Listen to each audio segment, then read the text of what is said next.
आज की स्पॉटलाइट की इस कड़ी में हम बात करेंगे एक ऐसे क्षेत्र की, एक ऐसी संस्था की जो सूक्ष्म एवं लघु ऋण के जरिए महिलाओं के स्वावलंबन यानी कि विमेन एम्पावरमेंट, महिला सशक्तिकरण का प्रयास कर रही है। और उनसे जुड़े हुए गोपाल शर्मा जी से। गोपाल शर्मा जी बहुत सारे संस्थाओं से जुड़े हुए हैं और उनका अब तक का जीवन जो है वो समाज सेवा को समर्पित रहा है। तो गोपाल शर्मा जी, स्टूडियो में आने के लिए आपका बहुत बहुत स्वागत है।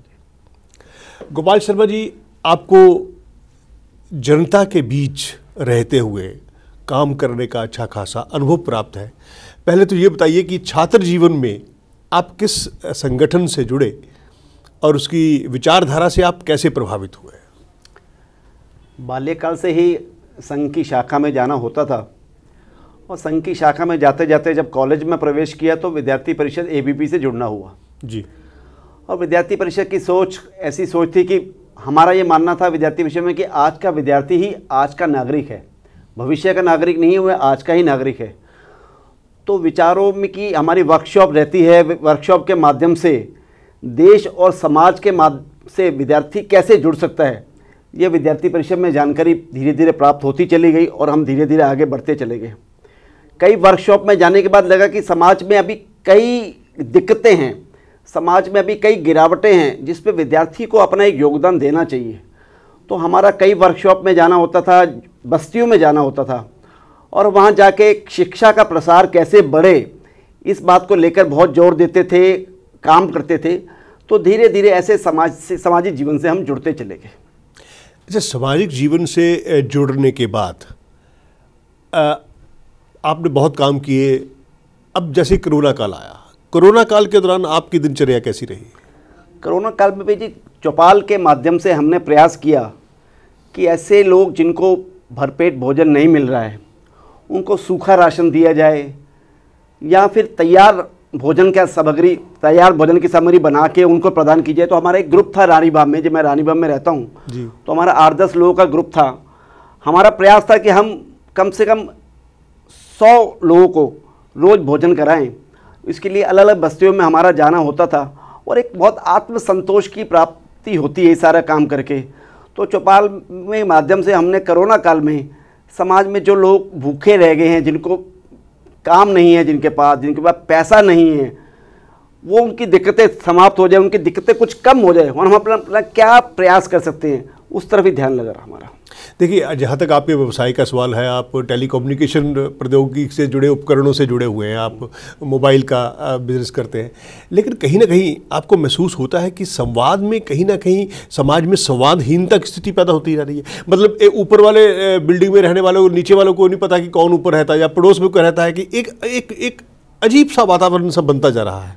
इस संवादहीनता की स्थिति को ख़त्म करने के लिए समाज में, हालांकि अखिल भारतीय विद्यार्थी परिषद छात्र जीवन से ही आप सक्रिय रहे हैं, बहुत सारी संस्थाएं भी हैं जो ऐसा सामूहिक कार्यक्रम करती है, लेकिन व्यक्तिगत रूप से अगर देखा जाए तो ये कहीं ना कहीं कमी नज़र आती है। मुझे लगता है ये टेलीकम्युनिकेशन पार्ट जो है मोबाइल से जुड़ा हुआ है, उसमें मोबाइल ने समाज को जोड़ने की जगह कुछ मुझे लगता है दूरियाँ पैदा कर दी हैं। आज एक परिवार में भी आप चले जाओ तो बच्चा एक रूम में बैठ के मोबाइल के साथ लगा है, माता पिता दूसरे रूम में हैं, अपने अपने मोबाइल पे लगे रहते हैं, आपस में बातचीत ही नहीं है। तो जब आपस में बातचीत ही नहीं होगी तो हम समाज के साथ या हमारे नीचे कौन रहता है, पड़ोस में कौन रहता है, उसके साथ कैसे जुड़ेंगे? पहले हमारा सामूहिक परिवार होता था, हम मिल के रहते थे, आज वो भी धीरे धीरे समाप्त होते जा रहा है। तो टेलीकम्युनिकेशन मोबाइल ने मुझे लगता है कि सामाजिक दूरियाँ को बढ़ाया है। हम आज सोशल मीडिया से तो जुड़े हैं, पूरे विश्व को जुड़े हैं, जिनसे हम मिले नहीं उनके तो मित्र हैं, लेकिन परिवार में जो हमारे साथ रहता है उसके हम मित्र हैं क्या, ये प्रश्न चिन्ह है। ये बहुत बड़ी बात है। गोपाल जी, छात्र जीवन में भी आपने शिक्षा नीति को लेकर देखा होगा। उस समय की शिक्षा नीति और वर्तमान की शिक्षा नीति, मोदी सरकार के आने के बाद नई शिक्षा नीति का ऐलान किया गया है, जिसमें ये सबसे बड़ी महत्वपूर्ण बात यह है कि प्राथमिक स्तर की जो शिक्षा है वो राष्ट्रभाषा में दी जाएगी ताकि बच्चे आसानी से अपनी भाषा को माध्यम से समझ सके। तो नई शिक्षा नीति को लेकर के आपका विचार बिंदु क्या है? मुझे लगता है कि शिक्षा नीति में अभी जो नई शिक्षा नीति आई है, ये शिक्षा नीति एक तरह से राष्ट्रीय शिक्षा नीति है जी। इसमें बहुत आधारभूत परिवर्तन किए गए हैं। मातृभाषा में ही शिक्षा प्राप्त हो, इस बात को इसमें ऐसी ही व्यवस्थाएं की गई कि मातृभाषा में शिक्षा प्राप्त हो, भले वो किसी भी प्रांत की मातृभाषा हो। दूसरा यह है कि मल्टीपल एंट्री और मल्टीपल एग्जिट की व्यवस्था है। पहले क्या होता था, हम विद्यार्थी परिषद के काल में देखते थे कि कोई व्यक्ति बाई चांस किसी कारण से बाहर हो गया, पढ़ाई से बाहर हो गया, 12th किए लेकिन फर्स्ट ईयर किया, सेकंड ईयर से बाहर हो गया, तो वो उसके लिए गैप ईयर आया था, वो दोबारा पढ़ ही नहीं पाता था। कंटिन्यूटी नहीं। अब ऐसी व्यवस्था की गई कि बाई किसी कारण से अगर वो एग्जिट हुआ है तो उसकी एंट्री भी संभव है, जहां से उसने छोड़ा वहीं से उसको दोबारा स्टार्ट कर सकता है। और तकनीकी शिक्षा पे बहुत ज़्यादा ध्यान दिया गया है, जो कि पहले नहीं था। ज़्यादा थ्योरी थी पहले और प्रैक्टिकल कम था। अब नई शिक्षा व्यवस्था में मोर प्रैक्टिकल लेस थ्योरी पे ध्यान दिया जा रहा है। तो मुझे लगता है कि आने वाला भविष्य बहुत अच्छा है जी। और आधारभूत परिवर्तन लाने के बाद दूसरा सबसे बड़ा प्रश्न जो मुझे लगता है कि हमारी जड़ों से नहीं जुड़ी हुई शिक्षा थी पहले। अब ये जो शिक्षा नीति नई लागू हुई है, ये हमारी सभ्यता, हमारी संस्कृति के आसपास है। तो जो बच्चा पढ़ेगा, मतलब प्राइमरी स्कूल में जो बच्चा पढ़ता हुआ निकलेगा, जो आगे बड़ा होगा, उसमें राष्ट्र प्रेम की भावना जो अभी मिसिंग है वो ज़्यादा होगी। आज ऐसे युवाओं की ज़रूरत है, ऐसी एक ऐसी लहर पैदा करने की जरूरत है जिसमें हर बच्चा स्किल कौशल की तरफ ध्यान दे। क्योंकि आपने कहा ना कि पहले थ्योरी होती थी, प्रैक्टिकल नहीं होता था, अब प्रैक्टिकल की ज़रूरत है। तो स्किल कौशल को प्रोत्साहन देने के लिए क्या किया जाना चाहिए? इसमें पेरेंट्स का भी योगदान होना चाहिए। देखो, पेरेंट्स का योगदान तो होना चाहिए, लेकिन प्रशासन के द्वारा जो व्यवस्था की जाए जी, उसके बाद ही कोई व्यक्ति उसके साथ जुड़ सकता है। लेकिन अब नई शिक्षा नीति में जो व्यवस्थाएं की गई है, स्किल डेवलपमेंट बढ़े, बच्चा जो है केवल पढ़े नहीं, किताबें ना पढ़े, लेकिन उसके अंदर कोई स्किल भी डेवलप होनी चाहिए।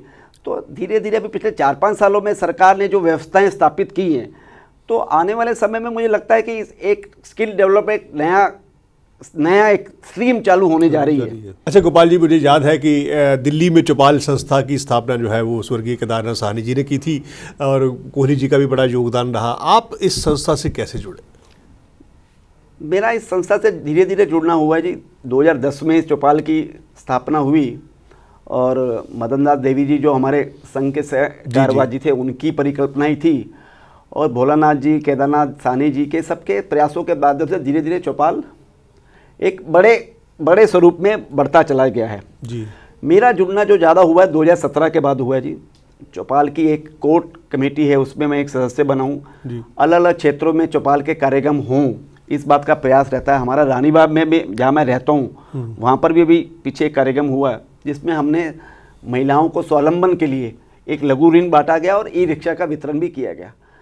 मुझे लगता है जी चौपाल एक बहुत बड़ा प्लेटफॉर्म है जहाँ व्यक्ति क्या पैदा होता है, जो हरी जी उसके हाथ में नहीं है उसने कहाँ पैदा होना है। तो कोई व्यक्ति बेचारा अभाव में पैदा होता है, कोई व्यक्ति भाव में पैदा होता है।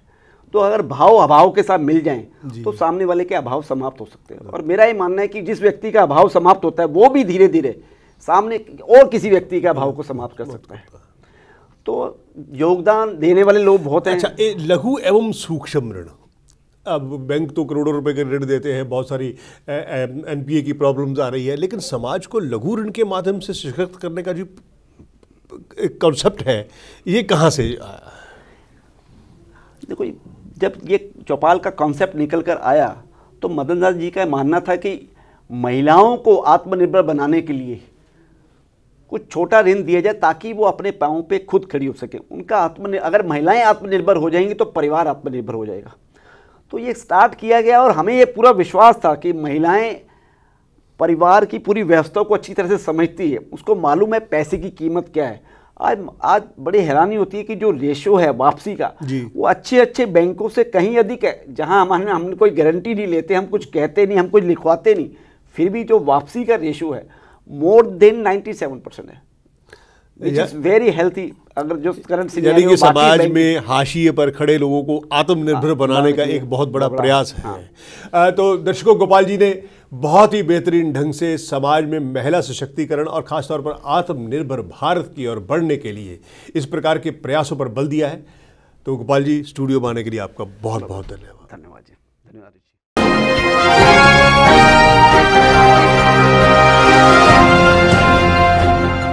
आप हमारे संतवाणी चैनल को सब्सक्राइब करें, वीडियो को लाइक करें, शेयर करें और हाँ, बेल आइकन पर क्लिक करना बिल्कुल ना भूलें ताकि हमारी किसी भी वीडियो की सूचना सबसे पहले आपको मिले।